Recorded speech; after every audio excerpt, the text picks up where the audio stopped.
was regarding birthday parties. Look, to be honest with you, I need to give an introduction to the answer. Islam is a religion I have chosen, you have chosen. Have you chosen it? We've chosen it. Is it from you or from Allah? Are you happy that it's from Allah? So if the dunya tells you something and Allah tells you something else, does it make, or which one is more important, the first or the second? What Allah has said.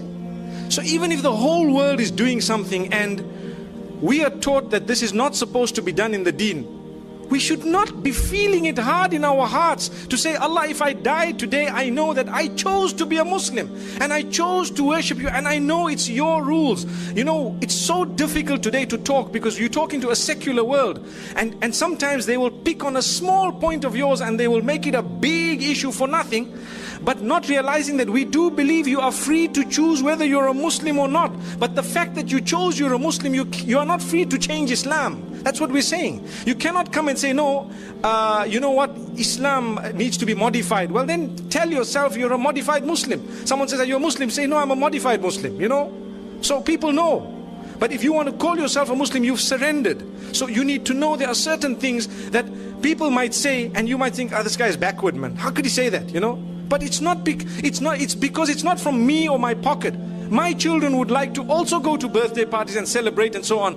I sit them down and I explain to them what the candles are all about. Do you know what the candles on a birthday party are all about?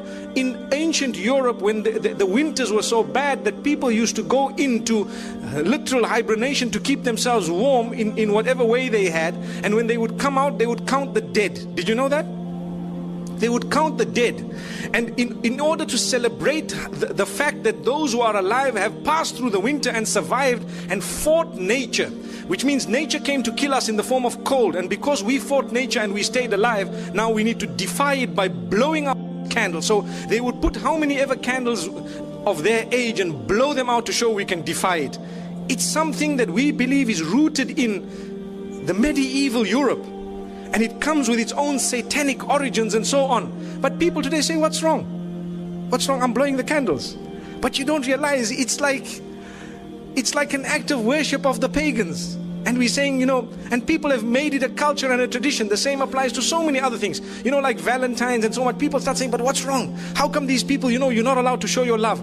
Well, to be honest, we're being fooled by believing that, you know what, you need to celebrate the fact that you're 1 year older by throwing a big party, everyone must come, but you don't know that now you're closer to your grave, for example. Or there are more responsibilities on your shoulder. I'm not saying that when your age turns that you must not make dua to Allah, Ya Allah grant me a good age and so on. But firstly, we have a Hijri calendar. Secondly, these teachings are foreign to Islam. They are actually incorrect, invalid. But they come from Allah, not from me, not from you. If I had it my way and you had it your way, we would be throwing parties because our kids put pressure on us, so do mine. But we have to speak to them, address them, try and explain to them, and, you know, get to the origins of it. The sad reality is people take part wholesale. So they'll tell you, but they did it. But these people did it. That's the peer pressure. Sadly, we're living in an age, al-qabidu ala dinihi kal-qabidi ala jamr. A person who wants to hold fast to the deen is someone similar to he who is holding fast to, you know, a red hot coal, for example. So you find even families which are supposedly religious, you know, they have these big birthday parties and so on, whereas it is Islamically incorrect. Wallahu a'lam. Allah knows best. Like I said, I've given you a little introduction before I gave the answer. There are more important things we could do, you know, than that. It was for a good cause, and Allah reward you. Jazakumullah khair. Wa sallallahu wa sallam wa baraka ala nabina Muhammad. Subhanallah bihamdihi, subhanakallahumma bihamdik. Nashhadu an la ilaha illa anta nastaghfiruka wa natubu ilayk.